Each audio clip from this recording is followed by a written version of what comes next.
Good evening and welcome to the 6:30 Prime News on My Media Prime. My name is BLANCHE Peldrine Blanche King. After the destructive wind of yesterday that destroyed the roof of some houses here at Fengudrongbange in Douala, residents have been without electricity for 24 hours. Most electricity poles were destroyed during the strong winds, and new agents were on the site today to take stock of the damages. Gladys Bomotongina in the French language. Suite à la tornade ayant eu lieu hier à Fengudrongbange Koto dans la ville de Douala, emportant la charpente et la toiture d'une maison et coupant sur son chemin fils électriques et câbles, les populations de ce secteur jusqu'au quartier d'Ilundi sont désormais privées de lumière jusqu'ici. L'un des membres de la famille du propriétaire de la maison endommagée déclare qu'un constat a eu lieu plus tôt dans la journée. Question pour eux d'évaluer les dommages et intérêts causés par leur toiture à leur voisinage, et ceci tout en implorant leur patience. Bien que les câbles soient toujours pondus à même le sol, la présence de la voiture des agents d'ENIO sur le terrain avec les poteaux électriques à l'intérieur donne espoir à ces populations qui espèrent voir leurs différents quartiers éclairés à nouveau dans les heures prochaines. Municipal authorities in KUNEH subdivision, BABEY division of the Northwest region have met for the first administrative management and stores account session, which took place at the council premises to evaluate the level of project execution. Details with Fonquinta. A community with diverse opportunities, now the deserted voids of most economic and social activities. Nkor precinct in KUNEH subdivision, BABEY division, Northwest region of Cameroon, now a shadow of her real self with houses abandoned and others transformed to small bushes. To restore life in that community, hit hard by the Anglophone crisis and coronavirus pandemic posing a health threat, administrative and municipal legends have met at the Nkor Council for the 2020 Administrative Management and Stores account. Despite challenges caused by the socio-political crisis in the Northwest and Southwest regions, the Council has been able to realize most of its projects, including a cattle deep, bridges, amongst others. The Mayor from Nkor Council during the session called on local and administrative authorities to preach peace, especially in the two English-speaking regions. To call on all the councillors, traditional and religious authorities, to preach peace and nothing but peace to the inhabitants of our country. We all know that in the absence of peace, there is no development, and there can never be one. Our council has, within the past 4 years, collected no revenue due to the present crisis. Present was the divisional officer for KUNEH subdivision, Banks Kisob Emmanuel, who urged councillors to collaborate with the mayor for a better realization of projects. The authorities equally visited Nkor Hospital to evaluate work done on the new maternity building under construction. The adopted draft administrative budget for Nkor Council that has not collected revenue for the past 4 years due to the conflict stood at 547,890,817 francs. The death of former Prime Minister of Cameroon, Simon Atchidiachu, was announced yesterday, and according to family members, he had been battling with ill health for years now before his demise yesterday at a hospital in the United States. An insight of his professional life with Audrey Zatza.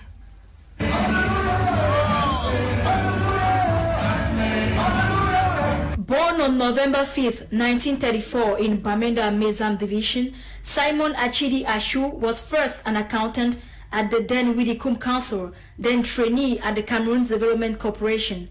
Perfectly bilingual, he begins his political career as translator and interpreter at the Presidency of the Republic, this after his studies at the National School of Administration and Magistracy, ENAM. He's been made minister in the two successive regimes, first in 1971 under Amadou Waijo, where he was Minister Delegate for State Inspection, before being promoted to Minister of Justice in 1972, where he served for 3 years. On April 9, 1992, under President Paul Biya, he becomes the first ever Anglophone Prime Minister head of government till September 19, 1996, when he is replaced by Peter Mafani Musonge. In 2009, he becomes one of the 3 members of the new Council of Elders of the CPDM Northwest Section, where the opposition SDF had been dominant. In June 12, 2013, when the Senate office is elected, Achidi Ashu becomes Vice President of the Senate. Famous for his electoral slogan, Politics Nanjangi, the last Njangi he ate was the post of Chairman of Board of Directors of the National Investment Corporation. Cameroon and China have signed an economic and technological cooperation agreement. The agreement is meant to give grants and also reduce Cameroon's debt by over 10.4 million francs CFA. Alamin Ousmane May, Cameroon's Minister of Economy, signed for Cameroon, while the Chinese ambassador to Cameroon signed for China. Details with Nora Kebi.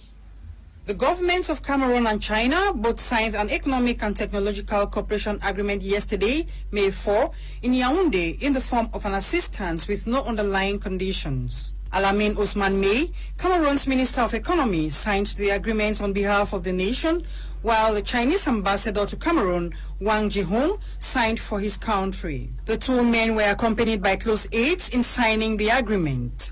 It should be noted that this agreement between the 2 countries falls in line with concretizing commitments with the Chinese president in the Beijing Extraordinary Virtual Summit on solidarity in fighting the health pandemic. Alamin Ousmane May throws more light on the agreement. We have witnessed the signing of 2 agreements, one in the form of a grant up to 25.5 billion CFA. The other agreement is the cancellation of our debt up to 10.4 billion CFA. The money is geared towards developmental projects selected by both countries. The minister appreciated China's support to Cameroon in the fight against the coronavirus. He further salutes China's gesture in making the developmental projects a dream come true. Marked by the COVID-19 pandemic, China has supported us through health material, vaccine, and now we are going a step further in line with the solidarity, the strong commitment of China towards making our development a reality. The laudable initiative comes after an earlier debt restructuring vis-à-vis China in 2019 and 2022. Vohaya Institute of Business Management and Technology, HIBMAT, Douala Campus organized HND Defense today for students of the institution. This took place in the presence of independent members of jury, school authorities, and parents. Lasha Kinsley was present and compiled the following.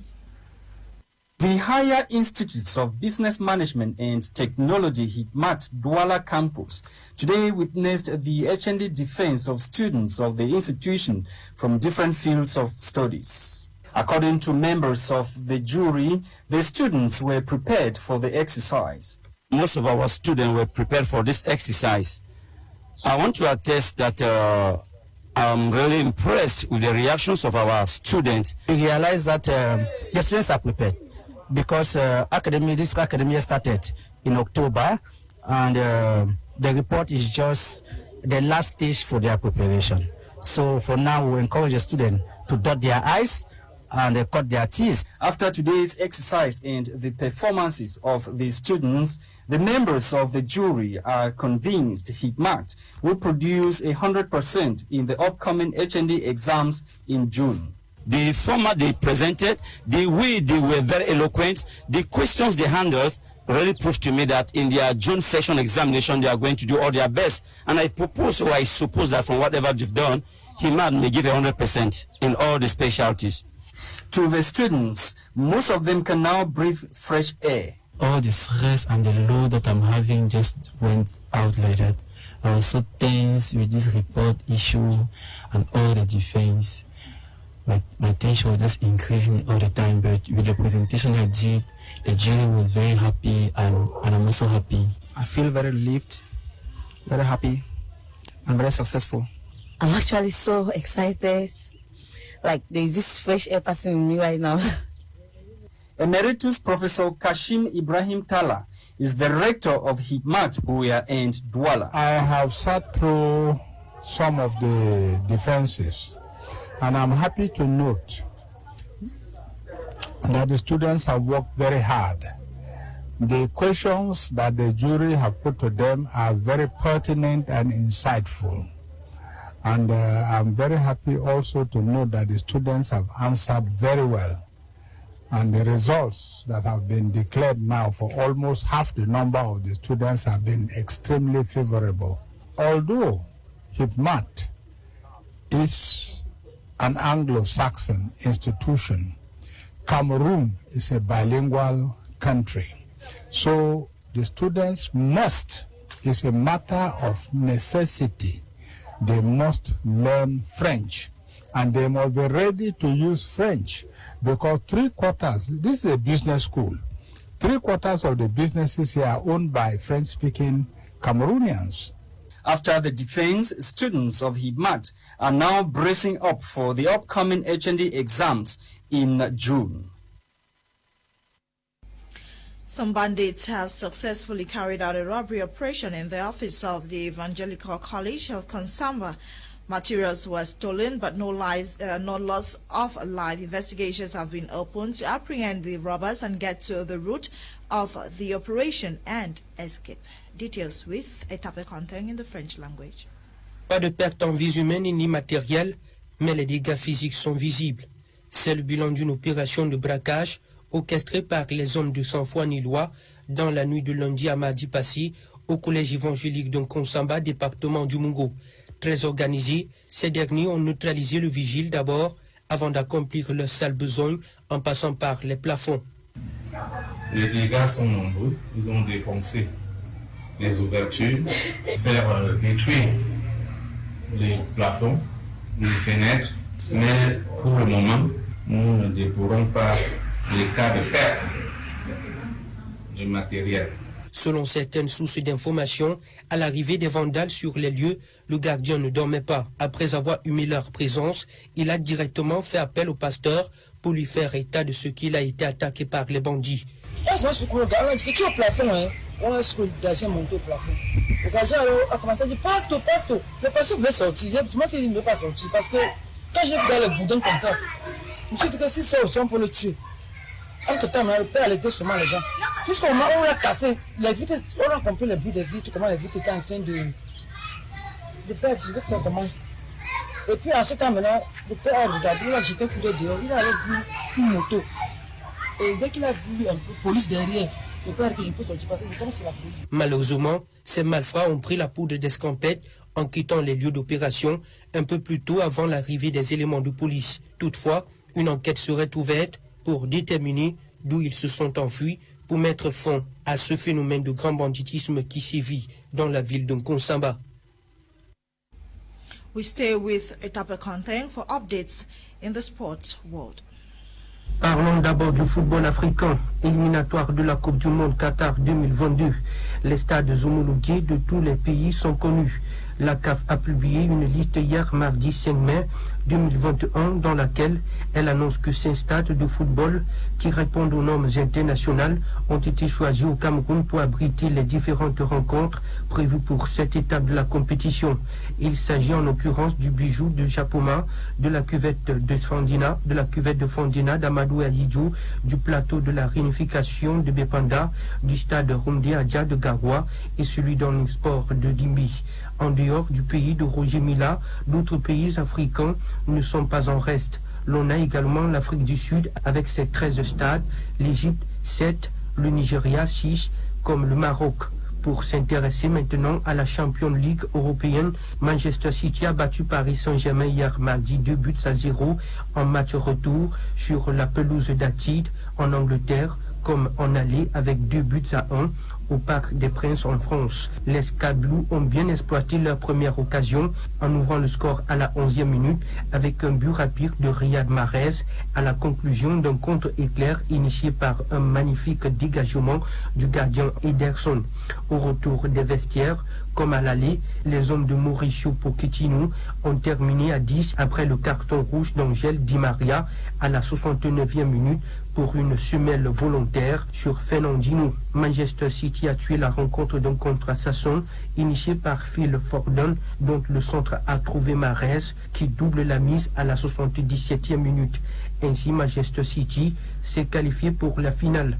La joie des Citizens déborde dans les vestiaires et hors du stade. Ce club n'attend plus que son adversaire pour décrocher son trophée après la seconde demi-finale qui opposera ce soir à partir de 20h le Real de Madrid contre Chelsea à Stamford Bridge Stadium de Londres.